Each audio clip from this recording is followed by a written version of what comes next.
사무엘상 22장 말씀 함께 나누겠습니다. 사무엘상 22장은 다윗으로 말미암아 이 제사장 집안이 망하게 되는 그런 장면이 등장합니다. 우리가 이 말씀을 잘못 해석하면 오해의 소지가 많이 있는데, 우리가 늘 말씀 앞에서 하나님 앞에서 바로 서게 되기를 소망합니다. 말씀은 인위적인 생각들이나 자기 뜻대로 해석하지 말고 늘 말씀 앞에 서고 하나님 앞에 서서 하나님 기뻐하시는 대로 선택하고 결정할 수 있어야 된다는 거죠. 22장 1절에 보면, 그러므로 다윗이 그곳을 떠나 아말렉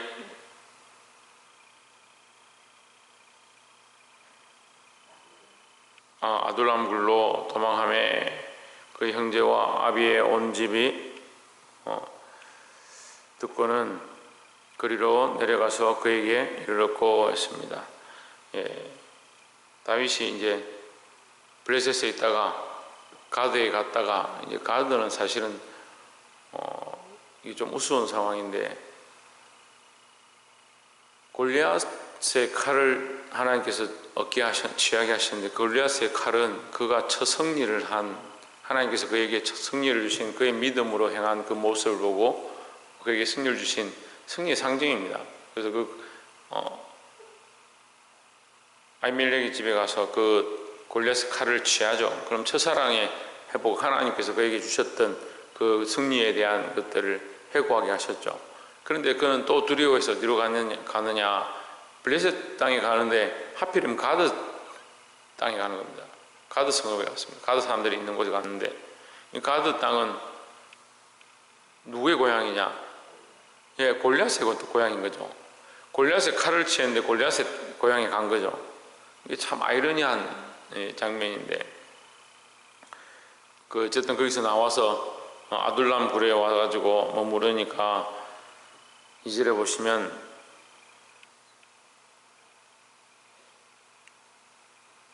환난당한 모든 자와 빚진 자와 마음이 온통한 자가 다 그에게로 모였고,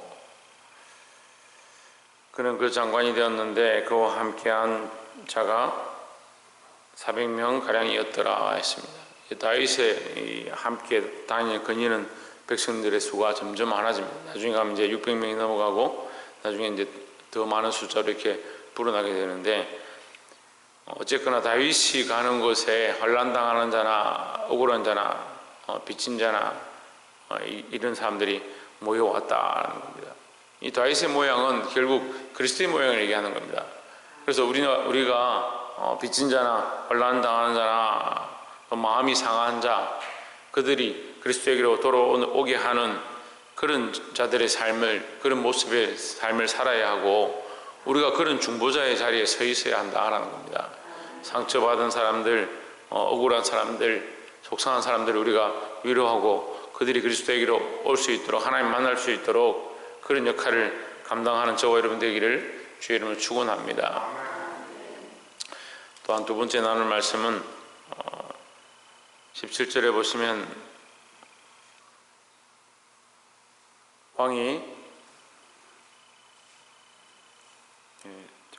안 보여서요. 왕이 좌우의 시위자에게 이르되 돌이켜 가서 여호와의 제사장들을 죽이라. 그들도 다윗과 합력하였고 또 그들이 다윗이 도망한 것을 알고도 내게 고발치 아니하였음이니라 하나, 왕의 신하들이 손을 들어 여호와의 제사장들 죽이기를 싫어한지라 했습니다. 그러니까 지금 상황이 어떻게 됐냐면, 다윗이 도망했는데 너희는 어떻게 해서 나에게 아무도 다윗이 도망한 것을 얘기하지도 않고, 심지어 내 아들이 그와 연합해가지고 짝을 이루는 것, 그것도 말하지 않느냐. 그렇게 하면서 이 베냐민 사람들아, 천부장과 백부장을 너희를 삼은 것이 다윗이더냐, 이렇게 얘기합니다. 그러니까 사울이 왕이 됨으로 말미암아, 사울이 왕으로 세워짐으로 말미암아 그 베냐민 지파에게는 그 좋은 혜택들이 돌아간 거죠. 사울이 왕이 되니까 그 베냐민 지파에게는 많은 사람들이 그 큰 직분을 맡았는데, 그 너희들 덕분이, 그게 그렇게 된 것이 누구 덕분이냐? 다윗 덕분이냐? 이렇게 말하는 겁니다.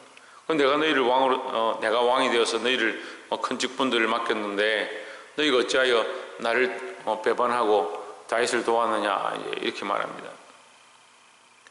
그렇게 하고 있는데 10절에 보면 아히멜렉이 그를 위하여 여호와께 묻고 그에게 식물도 주고 블레셋 사람 골리앗의 칼도 주더이다 했습니다. 이 도액이라는 자가 나타나가지고 뭐라고 하냐면 아히멜렉이 이렇게 했습니다. 다윗을 도와줬습니다. 골리앗에 떡도 주고 그 소년들에게 떡도 주고 골리앗의 칼도 줬습니다. 이 얘기를 하는 거예요.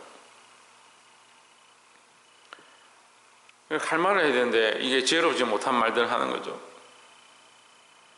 그래서 그 아히멜렉을 불렀습니다. 아히멜렉을 부르니까 아히멜렉아 네가 어떻게 왜 다윗을 도와줬느냐 이렇게 하니까 아히멜렉이 지금까지도 왕의 충성된 종인 다윗을 우리가 당연히 도와줬고 지금까지도 하나님께 물어서 얘기했는데 네가 하나님 앞에 왜 물었냐 묻는 그 자체가 잘못된 말이지 않느냐. 15절에 보면 내가 그를 위하여 하나님께 물은 것이 오늘이 처음이니까 결단코 아니니이다. 원컨대 왕은 종과 종의 아비의 온 집에 아무것도 돌리지 마옵소서. 왕의 종은 이 모든 일에 대수간에 아는 것이 없나이다 했습니다.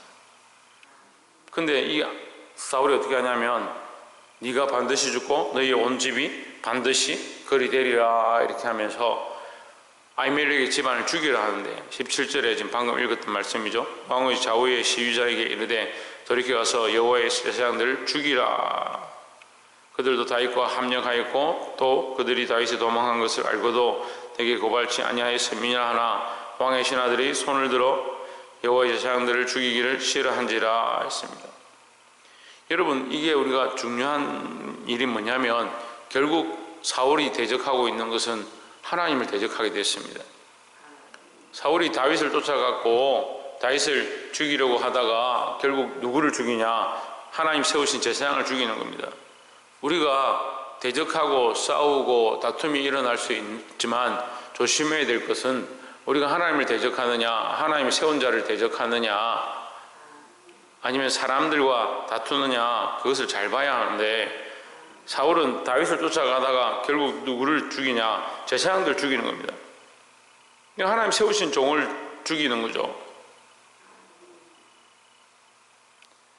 18절에 왕이 도액에게 이르되 너는 돌이켜 제사장들을 죽이라 하며 에돔 사람 도액이 돌이켜 제사장들을 쳐서 그날에 세마포 에봇 입은 자 85인을 죽였고 했습니다.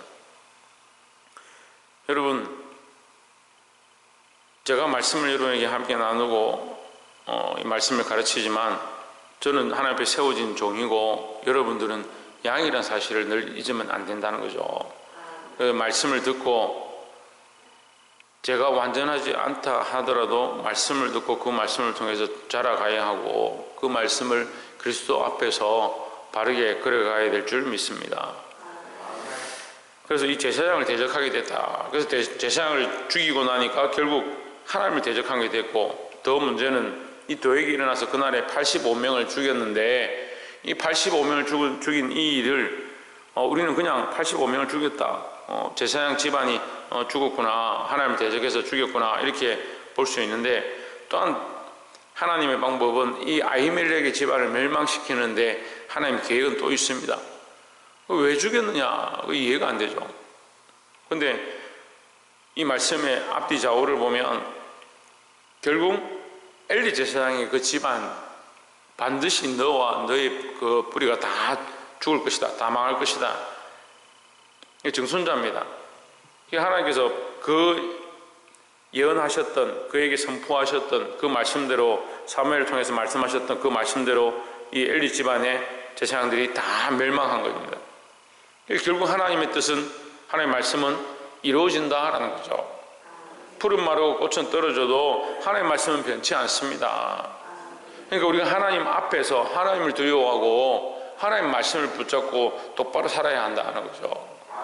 그러니까 우리는 말씀을 이렇게 적용해 보면 우리는 다 다윗 같고 상대방은 다 사울 같고 그렇게 생각하는데 우리가 사울 같기도 하고 우리가 다윗 같기도 하고 아히멜렉 같기도 하고 우리의 삶이 항상 이렇게 깨끗한 적도 있지만 더러운 적도 있고 들은 적도 있지만 간사한 적도 있고, 이 모습들을 보고 우리가 어떠한 모습으로 서야 할까 늘 하나님 앞에 서기를 소망합니다.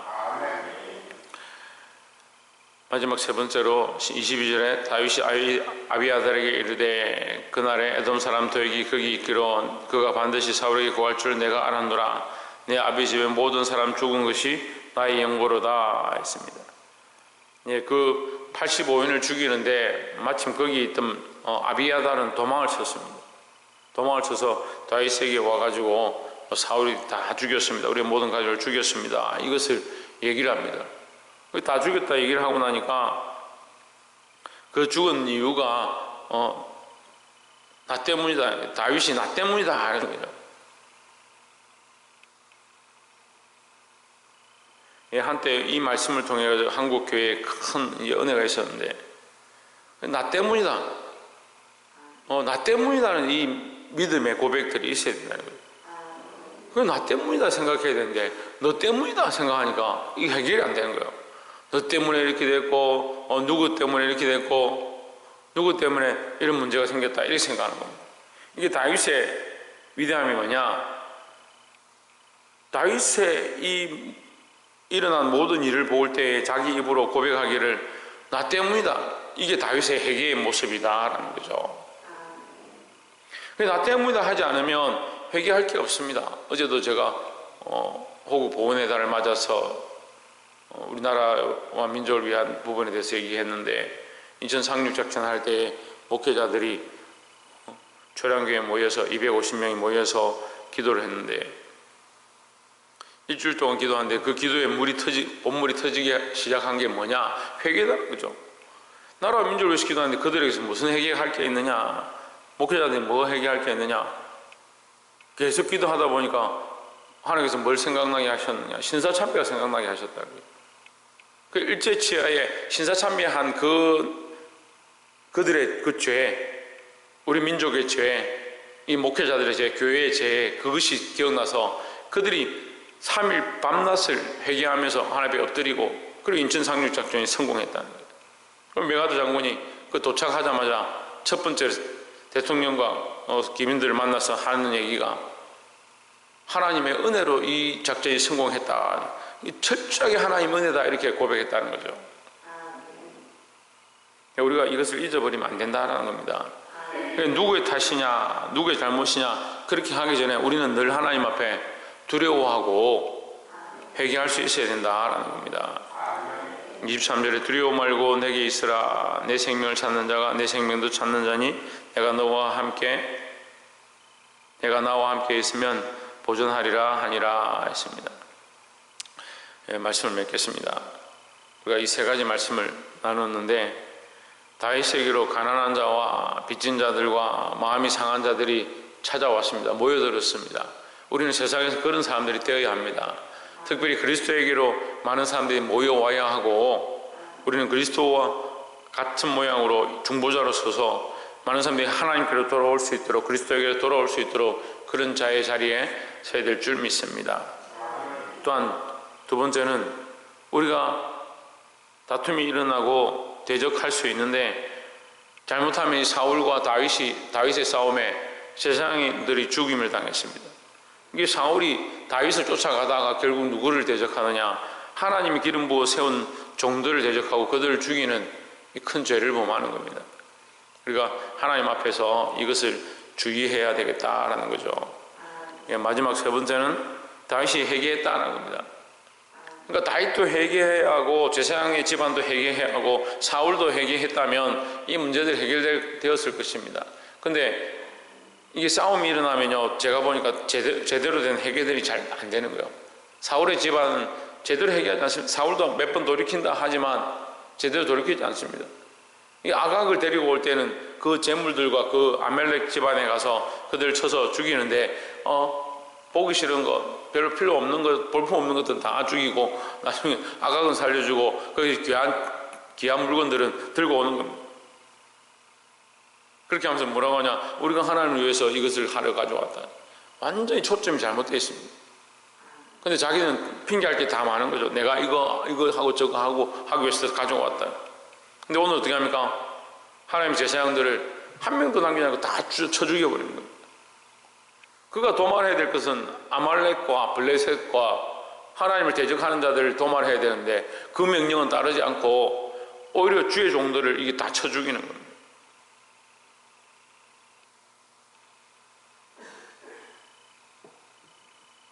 우리가 다윗도 이 회개함으로 하나님께서 인받았던 것처럼 이 제사장 집안 회개하지 않아서 85인이 죽임을 당한 것처럼 사울은 그것을 알지 못하고 자기의 기분대로 지금 하고 있는 것처럼 그렇게 살지 말고 그리스도 앞에 똑바로 서서 회개하고 하나님 원하시는 말씀대로 서 있기를 주의 이름으로 축원합니다. 기도하겠습니다.